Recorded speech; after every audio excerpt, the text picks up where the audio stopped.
अस्सलाम वालेकुम dear students, welcome to lecture 15 of computer application. आज के इस लेक्चर के अंदर हम एक्सेल के मज़ीद कुछ ऑप्शंस को डिटेल के अंदर डिस्कस करेंगे। लास्ट लेक्चर के अंदर हमने basic formula, cell, formula bar, name box को डिस्कस किया था। आज के लेक्चर के अंदर हम होम टैब के अंदर कुछ groups, clipboard, font, alignment, number, style वगैरह को डिस्कस करेंगे। तो जैसे कि आपको पता है कि एक्सेल के अंदर हमारे पास फार्मूलाज होते हैं और सेल्स होते हैं। सेल के अंदर हम कोई वैल्यूज दे सकते हैं। तो डेफिनेटली जब हम किसी भी चीज़ के अंदर कोई वैल्यू ऐड कर सकते हैं, कोई टेक्स्ट ऐड कर सकते हैं, तो इट मीन्स कि हमें उसकी फॉर्मेटिंग चाहिए। तो ये क्लिपबोर्ड का फॉन्ट, क्लिपबोर्ड का जो ग्रुप है, बेसिकली बिल्कुल उसी तरह जैसे हमने वर्ड और पावर पॉइंट के अंदर किया, इसमें कोई डिफरेंस नहीं है। आप कॉपी पेस्ट के लिए इसको यूज़ कर सकते हैं। I am not going to revise it. Next हम जो है वो फॉन्ट ग्रुप को चेक कर लेते हैं। फॉन्ट ग्रुप के अंदर भी कोई नई ऑप्शन नहीं है, ये सारे वही तरीके हैं फॉन्ट देने का, टेबल ड्रॉ करने का।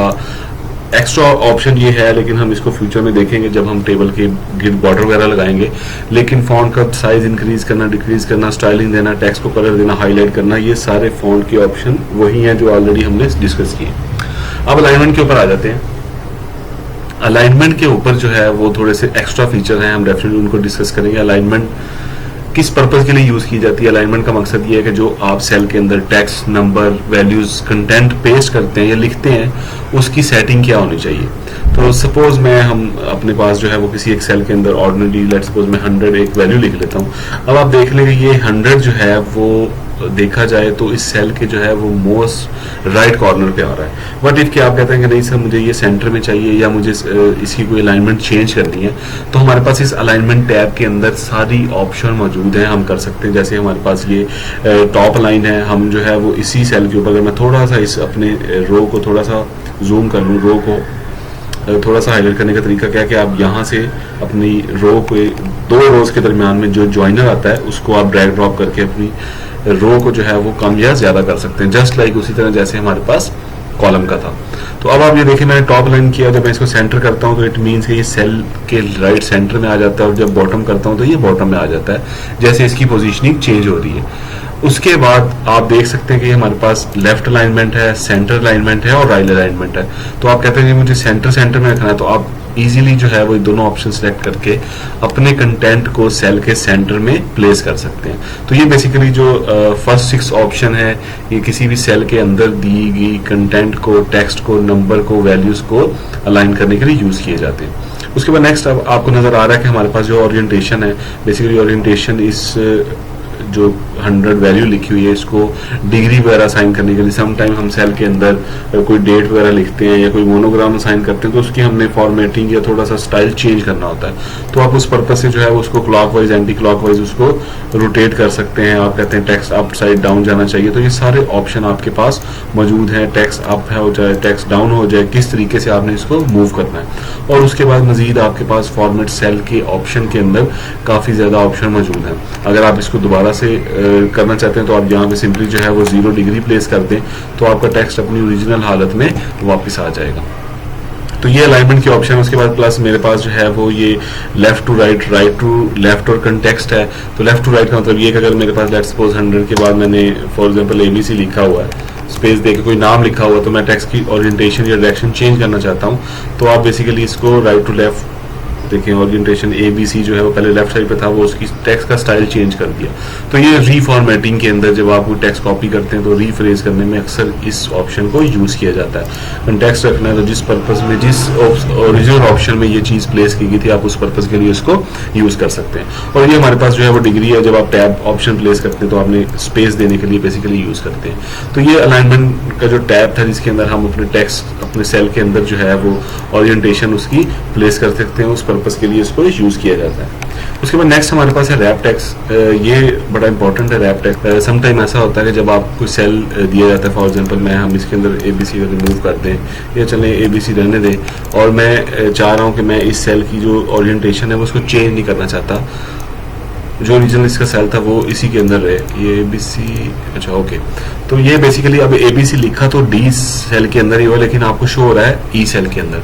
तो सम टाइम ऐसा होता है जब आपकी टेक्स्ट दूसरे लाइन के अंदर मूव कर जाती है, तो फिर दूसरे सेल के अंदर मूव कर जाती है, तो एक तरीका तो ये है कि हम इसको विड्थ इसकी चेंज करके इसको शिफ्ट कर लें, लेकिन मैं ऐसा नहीं करना चाहता। मैं कह रहा हूँ कि मेरी जो ओरिजिनल ओरिएंटेशन है कॉलम की वो खराब ना हो, और मैं इसको जो है वो सेल के अराउंड ही इसी सेल के अंदर रखूँ। तो रैप टेक्स्ट की ऑप्शन क्या करती है, जब आप इस पर क्लिक करते हैं तो वो बेसिकली नेक्स्ट लाइन के अंदर उसी सेल के अंदर न्यू लाइन ऐड कर देता है, जिसकी मदद से जो है वो हम इजीली इसको पिक कर सकते हैं। हमारे पास जो है वो सेल को ओरिएंटेशन चेंज करने की जरूरत भी नहीं पड़ती, हम इजीली जो है वो इसका सहारा ले सकते हैं। तो इस पर्पस के लिए रैप टेक्स्ट यूज किया जाता है। अगर आप इसको अनचेक करेंगे तो फिर बेसिकली क्या होगा, आपका दोबारा ऑप्शन सारी नल एंड वाइड हो जाएगी, आपको दोबारा वो जो है चीजें ओरिजिनल फॉर्मेट में वापस आ जाएंगी। इस पर्पस के लिए रैप टेक्स्ट को यूज किया जाता है। उसके बाद नेक्स्ट हमारे पास है मर्ज and centre. Merge and centre की ऑप्शन बेसिकली जब आप दो या दो से ज्यादा सेल के ऊपर कोई टेक्स्ट अप्लाई करते हैं और आप कहते हैं कि वो सारा मेरा एक ही सेल कंसीडर हो, जैसे फॉर एग्जांपल अभी डी के अंदर ऑप्शन आ रही है और ये जो है वो इंडिपेंडेंट सेल है E5, आपको नेम बॉक्स से पता लग रहा होगा, लेकिन मैं चाह रहा हूँ कि ये दोनों मिल के एक, क्योंकि मेरा टेक्स्ट ज्यादा है और मैं ऐसा भी नहीं चाह रहा कि समटाइम आपने कोई कंपनी का नाम लिखा है, लोगो देते हैं, तो एक सेल के अंदर ये सारी इन्फॉर्मेशन आना पॉसिबल नहीं होता। तो फिर आप 2, 3, 4 डिफरेंट सेल रोज को मर्ज करके एक वर्किंग एरिया बनाते हो जिसके ऊपर आप टेक्स्ट कर सको। तो उस पर्पज के लिए हम मर्ज एंड सेंटर या मर्ज की डिफरेंट ऑप्शंस का सहारा लेते हैं। मर्ज सेल का मतलब ये होता है कि 2 या 2 से ज्यादा सेल्स को कंबाइन करके एक ही वर्किंग एरिया बना दिया जाए। जिस तरह ये मैंने बनाया, तो ये मेरे पास अब पूरे का पूरा एरिया E4 कहला रहा है। अब इसमें F4 डेफिनेटली वैनिश हो गया है, हमारे पास G आएगा। क्यों F क्यों नहीं है? क्योंकि मैंने F की जो स्पेस है वो E4 को दे दी है।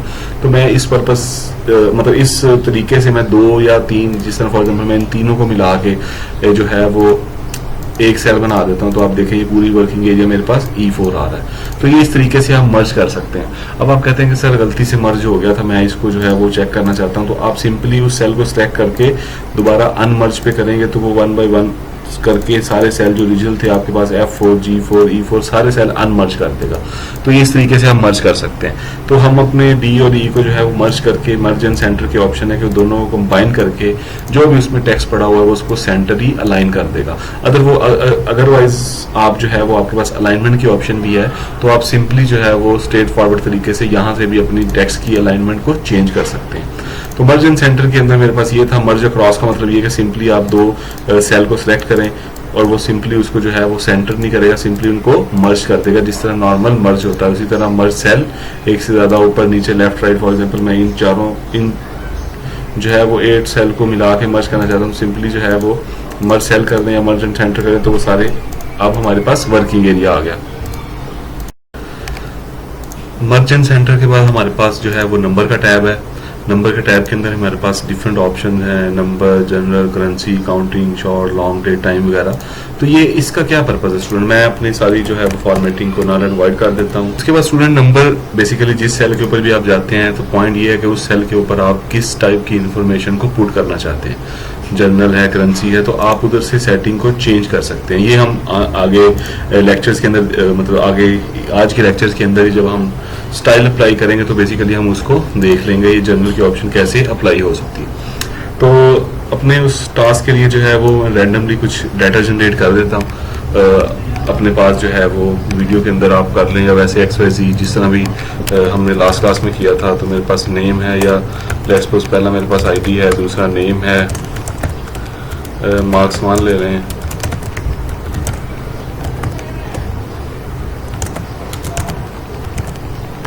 मार्क्स 3 ले लिया। उसके बाद जो है वो लेट्स सपोज टोटल ले लिया और मैंने जो है वो सपोज ग्रेड सेलेक्ट कर लिया। इसमें ही आप एक बल्कि पहले आप परसेंटेज डाल लें और उसके बाद ग्रेड डाल लें। ये कुछ कॉलम हम ऐड कर लेते हैं। उसके बाद मेरे पास जो है वो कुछ IDs हैं, मैंने 5 स्टूडेंट का रिकॉर्ड जो है वो प्लेस कर लेता हूँ। तो आप ये रिकॉर्ड जो है वो अपने पास डमी रिकॉर्ड जल्दी से आप भी डाउनलोड कर सकते हैं, अपने पास स्टोर कर लें। तो ये स्टूडेंट मैंने कुछ डमी रिकॉर्ड जो है अपने पास प्लेस कर लिया। अब आपको पता है इज इक्वल टू हम जो है वो सिंपल फार्मूला अप्लाई कर सकते हैं। इसी तरह जो है वो मैं इसको ड्रैग ड्रॉप करके, तो ये मेरी सारी वैल्यूज़ जो है वो सम होकर मेरे पास इस टोटल के कॉलम में आ चुकी हैं। अब अपनी सेल की फॉर्मेटिंग करना चाहते हैं तो आप इजीली जो है वो इसको चेंज कर सकते हैं कि कहाँ पे आना चाहिए, वो उसको हम अभी for the time being ignore कर रहे हैं। उसके बाद परसेंटेज, आपको पता है कि परसेंटेज को कैसे हम जो है वो यूज़ कर सकते हैं। थोड़ा जूम इन कर लूँ। परसेंटेज बेसिकली जितने नंबर आपने लिए हैं divided by total number of जो है वो आपके स्कोर सब्जेक्ट के टोटल नंबर और मल्टीप्लाई बाय 100, तो सिंपली जो है वो आपको पता है कि टोटल मार्क्स हमारे पास आ गए हैं। हमारे पास चूँकि 3 सब्जेक्ट थे, लेट सपोज हम कहते हैं कि 100 मार्क्स ईच के थे, तो डिपेंड करता है कि हम 100 मार्क्स की वेटेज पे जो है वो परसेंटेज कैलकुलेट कर लेते हैं टोटल, तो इज इक्वल टू उसके बाद जिस सेल के अंदर आपके मार्क्स पड़े हैं। तो सिंपल फार्मूला है, अगर आप ब्रैकेट यूज़ करना चाहें तो वेल एंड गुड। इसके अंदर जो है वो मेरे पास पड़े हैं secured marks divided by total marks मेरे पास 300 और मल्टीप्लाई बाय 100। तो आप सिंपली जो है वो इसको कैलकुलेट करने के बाद मल्टीप्लाई बाय 100 करेंगे तो आपकी 65 जो है वो परसेंटेज आ गई है। उसके बाद आप सिंपली इसको ड्रैग ड्रॉप करें तो आप देख सकते हैं कि ये सारी मुझे जो है वो हर एक स्टूडेंट की जो 5 मेरे पास रिकॉर्ड थे, हर एक इंडिविजुअल की परसेंटेज कैलकुलेट होगी। अब मेरे पास परसेंटेज आ रही है। अब आप देखते हैं कि यार इस सेल के अंदर जो है ना वो ये 0.70 0.66 ये बहुत ज़्यादा आ रहा है। तो आपके पास ये नंबर का टैब आ गया जिसको हमने कहा था कि हम बाद में डिस्कस करेंगे। तो इस नंबर के टैब के अंदर आपके पास मल्टीपल ऑप्शंस हैं। ये आपके पास इंक्रीज डेसिमल की है, हम इंक्रीज तो नहीं कर सकते क्योंकि ऑलरेडी हमारे पास काफ़ी है। तो यूजुअली ये होता है कि उस सेल के अंदर जो है वो 2 की फॉर्मेटिंग होती है। एक तो ये है कि आप इधर फॉन्ट टैब में जाके अपने डेसिमल प्लेसेस को यहाँ से भी सेट कर सकते हैं कि आपको 1 या 2 चाहिए। अदरवाइज आप कहते हैं कि नहीं मुझे जो है वो इन सब के ऊपर कितने 2 डेसिमल चाहिए, तो आप डिक्रीज करते जाएं। 1 का 1, 2 चाहिए, 3 चाहिए, 4 चाहिए, 1 2, तो जितने भी आपको रिक्वायर्ड है यूजुअली जो है वो 2 डेसिमल पॉइंट्स ही होते हैं। तो आप जो है वो इस सेल की फॉर्मेटिंग यहाँ से भी चेंज कर सकते हैं, नंबर फॉर्मेट में जाके अपने पास जो रखना है वहाँ से भी सेट कर सकते हैं। अदरवाइज आप जो है वो इंडिविजुअली या मल्टीपल कॉलम्स को, मल्टीपल सेल्स को सिलेक्ट करके इंक्रीज डिक्रीज को भी फॉर्मेट चेंज कर सकते हैं। तो ये बेसिकली मेरे पास जो है वो क्या कहना था, वैल्यूज़ आ गई हैं, परसेंटेज मैंने कैलकुलेट कर ली। उसके बाद लेट सपोज मैं खुद अपने पास जो है वो रूल बना लेता हूँ। अभी हम इस प्रोसेस को ऑटोमेट भी करेंगे आने वाले लेक्चर्स के अंदर, लेकिन फॉर द टाइम बीइंग मैं लेट सपोज कहता हूँ जी कि मेरे पास जो है वो लेस देन 65 जो है वो फेल है, तो मैं इसको पास कर देता हूँ। ये भी पास हो गया मेरे पास, उसके बाद पास, उसके बाद फेल और उसके बाद फेल। तो बीच में कोई एक फेल लाने के लिए लेट्स सपोज मैं इसके नंबर जो है वो 89 से 59 कर देता हूँ, तो ये 60 आ गया, इसको भी मैं फेल कर देता हूँ। सपोज मेरे पास 2 स्टूडेंट पास हैं और फेल है, तो ये मैंने कुछ जो है वो बेसिक फार्मूलाज अप्लाई कर लिए और अपने पास एक ग्रेड बना लिया। ये हम इफ एल से भी कैलकुलेट करते हैं, लेकिन फॉर द टाइम बीइंग मैं अभी इसको इग्नोर मार रहा हूँ। अब आ जाते हैं जी हम कंडीशनल फॉर्मेटिंग के ऊपर। कंडीशनल फॉर्मेटिंग एक्सेल के अंदर एक बड़ी दिलचस्प और इंटरेस्टिंग फीचर है। इसकी मदद से आप किसी भी सेल के ऊपर, मल्टीपल सेल के ऊपर, मल्टीपल कॉलम्स के ऊपर, रोज के ऊपर अपनी मर्जी की फॉर्मेटिंग अप्लाई कर सकते हैं। तो कैसे उसको हम करते हैं, दैट सपोज हम जो है वो सपोज मैं अपने पास ये रेंज ऑफ सेल्स इनके ऊपर मैंने अप्लाई करना है, तो मैं इन रेंज ऑफ सेल्स को, इस रेंज ऑफ सेल्स को मैंने अपने पास हाईलाइट कर लिया, सिलेक्ट कर लिया। उसके बाद कंडीशनल फॉर्मेटिंग में मेरे पास काफ़ी ज़्यादा ऑप्शन मौजूद हैं रूल्स बनाने के, न्यू रूल्स करने के, लेकिन हम हाईलाइट सेल से चलते हैं। सबसे पहले हम हाईलाइट सेल रूल्स पढ़ते हैं। हाईलाइट सेल का मतलब ये है कि किसी पर्टिकुलर कंडीशन के ट्रू होने पे उस सेल का कलर जो है वो आपकी मर्जी का मन चाहा जो भी आपने सेट किया वो हो जाए। तो उस पर्पस के लिए हम हाईलाइट करते हैं। फॉर एग्जांपल आप डाटा एंट्री कर रहे हैं, आप कहते हैं कि अगर मेरे सेल के अंदर आप, और ये ज़रूरी नहीं है कि आपके पास अगर कोई सेल के अंदर वैल्यू लिखी हुई है तभी आपने करना है। अगर आपके पास एक एम्प्टी शीट है, आप सिंपली एक खाली शीट के ऊपर भी ये रूल सेट कर सकते हैं कि जब भी कोई इसके अंदर कोई चेंजेस करे या कोई इस तरह की कोई कंडीशन ट्रू होए तो वो आपका कलर जो है वो मन चाहा जो भी हमने सेट किया वो हो जाए। तो लेट्स सपोज मैं कहता हूँ जी ग्रेटर देन वैल्यू, मैंने इसको सिलेक्ट किया और मैं कहता हूँ कि बाय डिफॉल्ट 70 है। मैं कहता हूँ जी कि लेट्स सपोज मैं कहता हूँ कि अगर किसी की 75 से ज़्यादा वैल्यू है तो वो आप देख रहे हैं कि रेड हो रही बाय डिफॉल्ट। आप कहते हैं रेड नहीं, मुझे येलो चाहिए, आप येलो कर दें। आप कहते हैं कि नहीं सर इनमें से कोई भी नहीं, मुझे अपनी मर्जी का कलर चाहिए, तो आप कस्टम फॉर्मेट के अंदर जाके उसके बाद फिल का कलर है, फिल के अंदर जाके आप अपनी मर्जी का let's suppose blue colour, orange colour, अपनी मर्जी का कलर भी दे सकते हैं जो कि फिल हो सकता है। आप कहते हैं कि नहीं मैंने इसको जो है वो चेंज करना है, फिल नहीं करना, मैं इसको जो है वो फॉर्मेट इसका सिर्फ कलर करना है। तो लेट्स सपोज हम कहते हैं इसको ऑरेंज कर दें, ये करते हैं फिल को हमें जो है वो रिमूव करना पड़ेगा, वाइट ही कर दें और फॉन्ट कलर में इसको रेड कर दिया, ओके कर दिया। तो आप देख लें कि मेरा कस्टम कलर जो है वो उस कलर का, फिल भी कर सकते हैं, वो आपकी मर्जी है। तो आपने जो रूल सेट किया था उसके साथ आपके कलर जो है वो सेल के बाय डिफॉल्ट जो है वो आपने जो दिए थे वो वाले आ गए। दोबारा से हम देख लेते हैं। आप कहते हैं कि सर ग्रेटर देन वाले तो ये आ गए, मैं लेस देन की फॉर्मेटिंग देना चाहता हूँ जी, लेस देन पे आ जाए। बाय डिफॉल्ट लेस देन 70 तो ये ज़्यादा हो गया। मैं कहता हूँ कि जिसके 50 से कम मार्क्स हैं उनका कलर जो है वो बेसिकली रेड हो जाए। तो मैंने उसको रेड टेक्स्ट कर दिया। आपने रेड फिल करना तो आप रेड लाइट फिल कर सकते हैं, जो भी आपको नज़र आ रहा है। तो हमने इसको कर दिया। तो आप देखें, और अगर आप किसी भी सेल का कलर, क्योंकि हमने सब सेल के ऊपर अप्लाई कर दिया है, तो अगर आप किसी सेल का कलर भी चेंज करते हैं तो लेट्स सपोज सेल की वैल्यू चेंज करते हैं। फॉर एग्जांपल मैं यहाँ पे 59 की बजाय इसको मैं सपोज कह देता हूँ कि ये मेरा जो है वो 45 है। तो आप देखें 45 भी ऑलरेडी, या लेट्स सपोज 39 कह देता हूँ, 38 कह देता हूँ, तो 38 भी रेड हो गया। तो पॉइंट इज दिस कि जब इस सेल के ऊपर रूल अप्लाई हो गया, कंडीशन लग गई, तो आप जब भी इसका कलर चेंज मतलब वैल्यू चेंज करेंगे तो ऑटोमेटिकली अगर वो कंडीशन ट्रू होने में आ रही हुई तो वो सेल को चेंज कर लेगा। उसके बाद हमारे पास जो है वो बिटवीन है। फॉर एग्जांपल मैं कहता हूँ कि मैं अपने टोटल के अंदर या परसेंटेज के अंदर लगा लेता हूँ कि जिनकी परसेंटेज जो है वो ग्रेटर देन 80 है, या जिसकी लेट्स सपोज हमारे पास तो जो कार्ड है ऐसा है, चलिए पास फेल या टोटल में से कर लेते हैं कि टोटल जिसके जो है वो 150 से लेके 180 तक के मार्क्स हैं, या 180 प्लस मार्क्स हैं और 190 प्लस, उनके दरमियान में कंडीशन आ जाए। तो सिंपल जो है वो हाईलाइट में जाएं, हाईलाइट में जाके हमारे पास जो है वो बिटवीन की ऑप्शन है।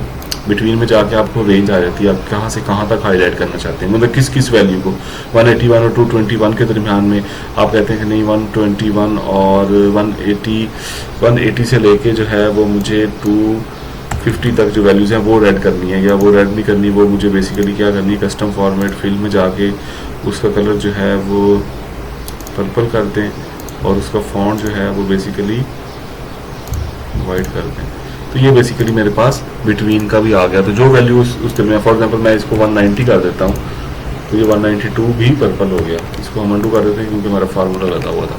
तो ये बिटवीन का स्टूडेंट ऑप्शन है, सेल बिटवीन। उसके बाद इज इक्वल टू, अगर आप किसी पर्टिकुलर सेल की वैल्यू आप कहते हैं कि यही वैल्यू हो, जैसे फॉर एग्जांपल मैं कहता हूँ कि इसके अंदर कोई particular value is equal to की जुमरे में आती है, कोई खास वैल्यू 173 हो, तो फिर उसके साथ क्या होना चाहिए, फिर उसके साथ येलो हो जाए। तो वो आप देखें 173 एक स्पेसिफिक वैल्यू मैच करने के लिए सेल के अंदर, कॉलम के अंदर, वो आप बेसिकली कर सकते हैं। तो ये आप देख रहे हैं कि कंडीशनल फॉर्मेटिंग के अंदर जो हाईलाइट सेल रूल है वो सारा बेसिकली सेल के अंदर अगर कंडीशन ट्रू होती है तो वो उसके साथ मैच करेगा, अदरवाइज वो उसको डिस्कार्ड कर देगा। नेक्स्ट मेरे पास जो है वो text that contains, for example ये हमारा टेक्सचुअल डाटा है, मैं इस टेक्स्ट को, ये इस कॉलम को सिलेक्ट कर देता हूँ, टेक्स्ट को सिलेक्ट कर देता हूँ और मैं कहता हूँ जी कि मेरे पास जो है वो text that contains Usman Khalid, कोई सब स्ट्रिंग आ सकती है, छोटी स्ट्रिंग आ सकती है। मैं कहता हूँ कि नहीं, जिसमें जो है वो AD आना चाहिए। तो जहाँ जहाँ पे AD आ रहा है वहाँ पे लेट्स सपोज हमारे पास AD एक में ही आ रहा था, हम कोई ऐसा वर्ड लेते हैं जो 2 दफ़ा आ रहा हो, सपोज AN ले लेते हैं। तो मैं कहता हूँ AN जहाँ जहाँ पे आ रहा होगा, देखिए उस्मान में AN आ रहा है और खान में, तो जहाँ जहाँ पे वो उस पर्टिकुलर स्ट्रिंग मैच करेगी वो वाला स्ट्रिंग हाईलाइट कर देगा। तो ये आप अपने डॉक्यूमेंट के अंदर कोई पर्टिकुलर किसी का नाम सर्च करने के लिए, कोई वैल्यू सर्च करने के लिए आप ये वाला रूल अप्लाई कर सकते हैं। नेक्स्ट हमारे पास स्टूडेंट जो है वो बेसिकली हाईलाइट सेल के अंदर डेट करेंगे। अगर आप डेट अकरी में जाएं तो हमारे पास कोई डेट का कॉलम हो तो वो आप अपने कल की डेट, आज की date, next word, this week, next month, जो भी डेट आपने हाईलाइट करनी है वो ऑटोमेटिकली डेट के फीचर के साथ हाईलाइट कर देगा। तो वो डेट का कॉलम जो है वो डेट, स्पेसिफिक डेट को हाईलाइट करने के लिए इस ऑप्शन को यूज किया जा सकता है।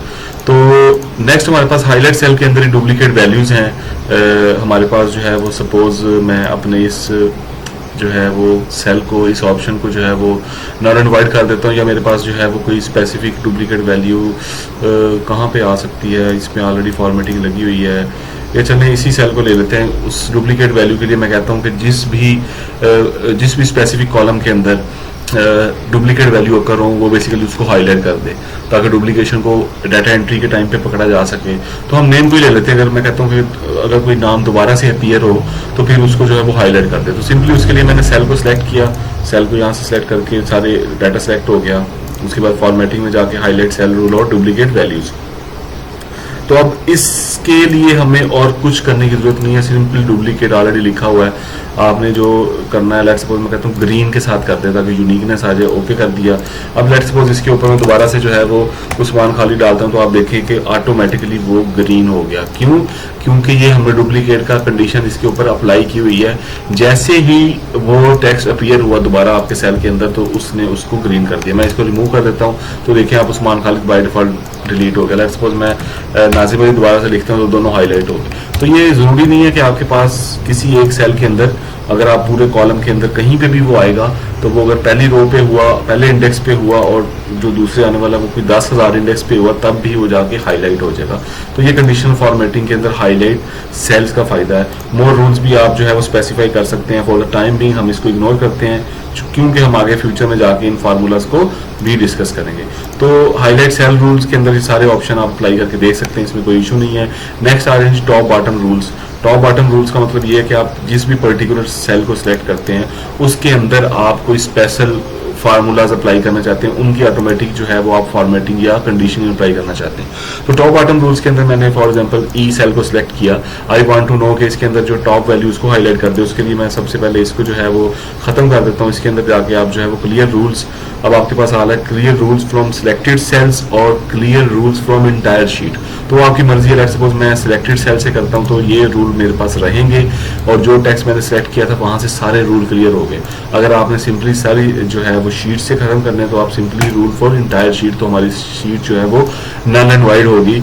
तो हमारे पास सिंपल आगे हम नए सीधे से रूल अप्लाई कर सकते हैं। तो फॉर एग्जांपल मैं टोटल के सेल के ऊपर आता हूँ और मैं देखना चाहता हूँ कि इस टोटल में मेरे पास अभी तो 5 वैल्यूज हैं और मैं इजीली देख सकता हूँ। लेकिन अगर सपोज मेरे पास 10, 15, 20, 40, 50 स्टूडेंट का वैल्यू है, मैं ऑटोमेटिकली हाईलाइट करना चाहता हूँ कि मेरे स्टूडेंट में से मैक्सिमम मार्क्स किसने लिए हैं, मैक्सिमम मार्क्स किस स्टूडेंट के, मिनिमम मार्क्स किसके हैं और एवरेज वगैरह या टॉप 10 इस तरह। तो वो आप बेसिकली कंडीशनल फॉर्मेटिंग के अंदर टॉप बॉटम रूल्स को अप्लाई कर सकते हैं। तो मैं कहता हूँ जी टॉप 10 आइटम्स या टॉप 10%, तो टॉप 10% के अंदर आप देख लें कि सिर्फ एक, क्योंकि 5 था तो उसका एक ही हमारे पास ऑप्शन आता है। आप इसको चेंज भी कर सकते हैं 20%, 30%, जिस पे भी आपने ऑप्शन लेके आनी हो। तो वो पूरे इस वैल्यू का जो है वो 30% टू 41 है, तो ये कंडीशन आ रही है। सपोज हम कहते हैं जी कि टॉप बिलो 10% भी हाईलाइट हो गया, वो 161 है, उससे आप देख रहे हैं कि वैल्यू कोई और भी छोटी नहीं है। इसी तरह मार्क्स के अंदर आके भी आप ये काम कर सकते हैं। Below average automatically average calculate करेगा और जो एवरेज से नीचे हैं उनको हाईलाइट कर देगा। तो आप कलर यहाँ से देख लें कि जो भी आपने रखना है, ग्रीन रखना है। तो ये 45 और 65, ये 2 स्टूडेंट ऐसे हैं जिनके एवरेज से कम मार्क्स हैं।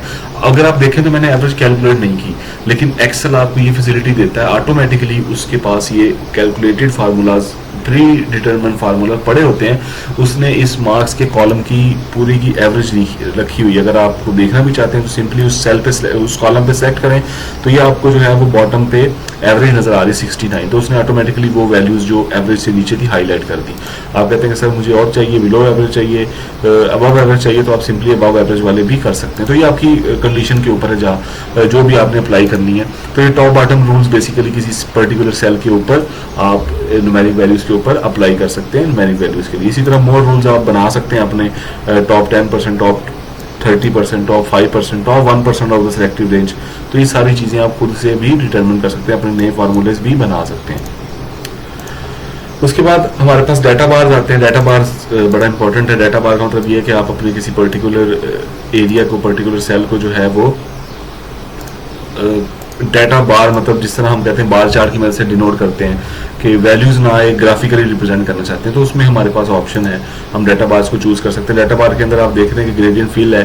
बेसिकली वो क्या कर रहा है, कलर आप चूज कर सकते हैं। तो बेसिकली वो क्या कर रहा है कि जो जिसकी वैल्यू है उस हिसाब से वो उसको कलर असाइन कर रहा है। अगर लेट्स से मैं इसे कलर थोड़ा सा चेंज कर लूँ ताकि थोड़ी सी हमें आसानी हो जाए, मैं इस सारे को दोबारा हाईलाइट करके कलर जो है वो ग्रीन रेड कर लेते हैं, चले नजर आए। अब आप देखें कि ये 42 और ये सेमी, मतलब हमें बार नजर आ रही है। सपोज मैं इसकी वैल्यू 100 कर देता हूँ, तो आप देखें कि 100 में मुझे पूरी फील्ड वैल्यू नजर आ गई। तो ये विजुअलाइजेशन होती है कि अगर आप जो है वो नए मजे मजे के जो है वो क्रिएटिविटी देना चाहते हैं, तो आप अपने टेक्स्ट के अंदर डाटा बार्स भी जनरेट कर सकते हैं। जो सेल की जितनी वैल्यू होगी उस हिसाब से, लेट सपोज 50% इसकी वैल्यू करता हूँ, तो आप देख लें कि वो बार 50% पे आ जाती है। तो ये सारी चीज़ें आ रही। अब आप कहते हैं कि नहीं सर, मुझे सिर्फ बार चाहिए, मुझे ये नंबर जो है ना वो तंग कर रहे हैं, नंबर पढ़े नहीं जा रहे हैं, इससे मसला हो रहा है। तो आप सिंपली इसकी फॉर्मेटिंग भी चेंज कर सकते हैं। सेल को सिलेक्ट करें और आपको बताइए हमारे पास ऑप्शन मौजूद है जनरल, आप इसमें सबसे नीचे आ जाएं कस्टम में। अब इस कस्टम में आने के बाद आप इस जनरल की जगह जो है वो सेमी कॉलन प्रिंट करें। इस सेमी कॉलन को आप ओके करें तो आप देखें कि ये आपका जो टेक्स्ट था इस सेल के अंदर लिखा हुआ वो डिसअपियर हो गया। लिखा हुआ है मतलब पढ़ा हुआ है, रिकॉर्ड में है। जैसे फॉर एग्जांपल मैं इसको 75 करता हूं तो आप देखें कि इसकी वैल्यू चेंज हो रही है और फार्मूला उसी तरह कैलकुलेट हो रहा है। लेकिन पॉइंट इज दिस की खूबसूरती के लिए, यूनिकनेस के लिए मैंने उसको जो है वो ख़त्म कर दिया। तो आपने देख लिया कि आप अपने पास इस कस्टम ऑप्शन में जाके सेमी कॉलन दे के अपने सेल को ख़त्म कर सकते हैं।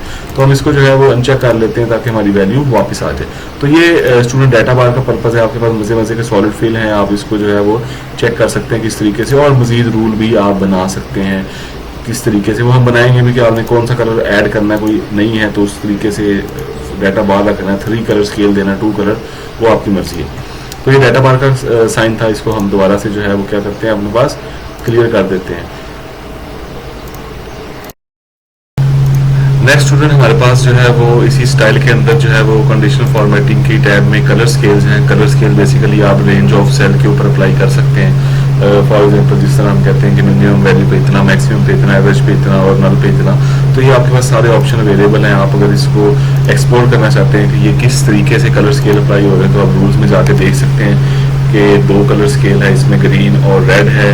लोएस्ट वैल्यू पे क्या होना चाहिए, हाईएस्ट वैल्यू पे क्या होना चाहिए। तो आप अपनी मर्जी से जो है वो भी कलर रेंज अप्लाई कर सकते हैं, वो आपकी मर्जी है, ये रूल आप स्पेसिफाई कर सकते हैं। तो कंडीशनल फॉर्मेटिंग के अंदर मोर और लेस इसी तरह की चीज़ें हैं। इसी तरह आइकॉन्स हैं कि अगर आपने जो है वो लेट सपोज कोई आइकन वगैरह सिलेक्ट करने हैं, कोई आइकन प्लेस करने, जैसे हमने डाटा बार्स दिए थे तो आप कोई मन चाहे आइकन्स भी दे सकते हैं। जैसे फॉर एग्जांपल एरोज वगैरह दे सकते हैं, या आपको रेटिंग के लिए स्टार दे सकते हैं, 3 स्केल स्क्वायर यूज़ कर सकते हैं, बार चार्ट यूज़ कर सकते हैं, कोई स्क्वायर यूज़ कर सकते हैं, ट्रैफिक सिग्नल के लिए आप इस तरह की चीज़ें यूज़ कर सकते हैं। तो ये सिर्फ ये चीज़ें नहीं है कि आपने ये अप्लाई कर दिया तो हो गया।